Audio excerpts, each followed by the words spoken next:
este supuesto vamos a ver cómo podemos calcular los residuos generados en una demolición parcial de elementos de una estructura. Se tiene que demoler parte de una estructura que ocupa una superficie total de 750 metros cuadrados y la cual está compuesta por los siguientes elementos.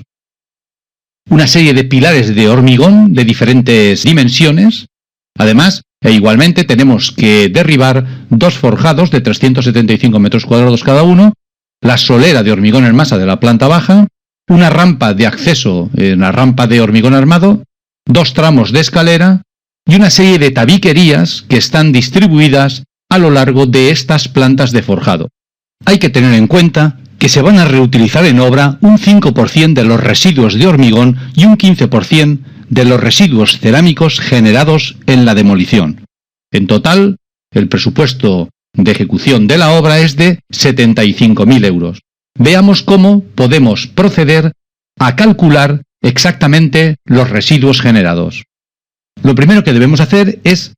acceder a la toma de datos, pero como no tenemos tierras de excavación, al botón de superficie construida y o derribada, que en este caso no vamos a hacer ninguna parte de obra pública ni ninguna edificación de nueva planta, sino que vamos a hacer una demolición parcial de una superficie total de 750 metros cuadrados. A continuación pasamos a colocar el presupuesto estimado de la obra, que como hemos dicho antes son 75.000 euros. A partir de estos datos, la aplicación nos propone los residuos que vamos a generar, en primer lugar en porcentajes para cada una de las naturalezas, en toneladas y en metros cúbicos. Pero sabemos a ciencia cierta los elementos que vamos nosotros a demoler. Se trata, como hemos visto, de pilares, forjados, solera, escalera, tabiques, etc. Por lo tanto, asignaremos, porque no vamos a generar este tipo de residuos, a arenas, grava y otros áridos como 0% de residuos, a piedra 0% de residuos, asfalto 0% de residuos, maderas 0% de residuos, metales 0% de residuos y evidentemente siempre habrán algunas fracciones de papel, plástico, del mismo modo que basuras. Esto significa que ajustados estos valores que estamos viendo, ahora podremos acceder al botón que vemos de medición, tanto para los elementos de hormigón como luego posteriormente veremos para los elementos de ladrillo y definir exactamente los elementos que vamos a demoler. En este caso, vamos nosotros a demoler una serie de pilares, concretamente 18 de esta dimensión, 10 de esta otra dimensión, 4 de esta otra dimensión, los forjados, solera, rampa y los dos tramos de escalera. Como hemos dicho que solo un 5% de los residuos de hormigón van a ser reutilizados en la obra, vamos incluso en la medición a considerar este 5% de residuos que reutilizamos en obra, tal como estamos viendo. Esto nos permitirá ver el reparto de residuos tanto en diagrama de tarta como en diagrama de barras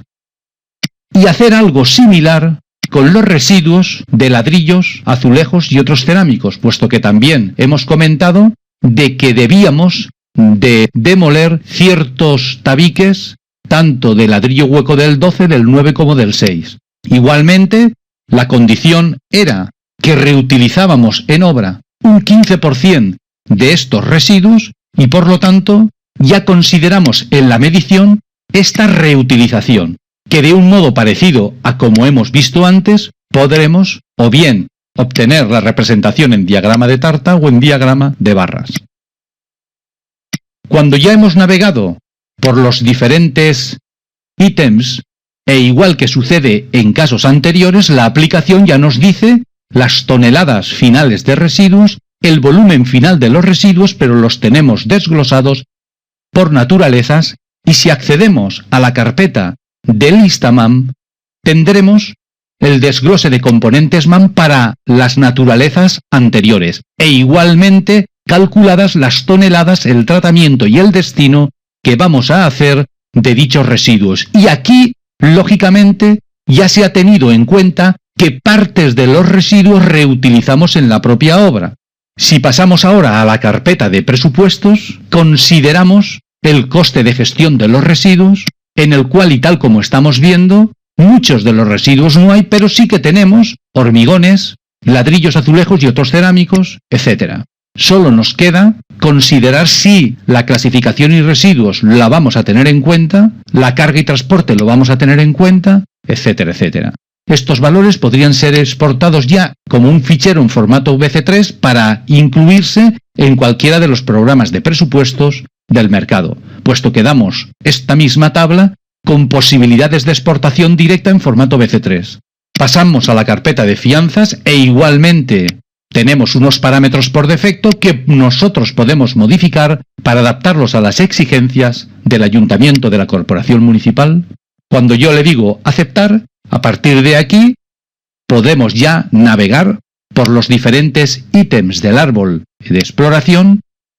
para ir seleccionando qué ítems deseamos que formen parte del documento, del estudio o del plan de gestión de residuos, e incluso podemos modificar los textos que aparecen por defecto y que son consecuencia de los datos introducidos directamente. Así, el usuario tiene total libertad para obtener un documento que se adapte con total seguridad a sus exigencias.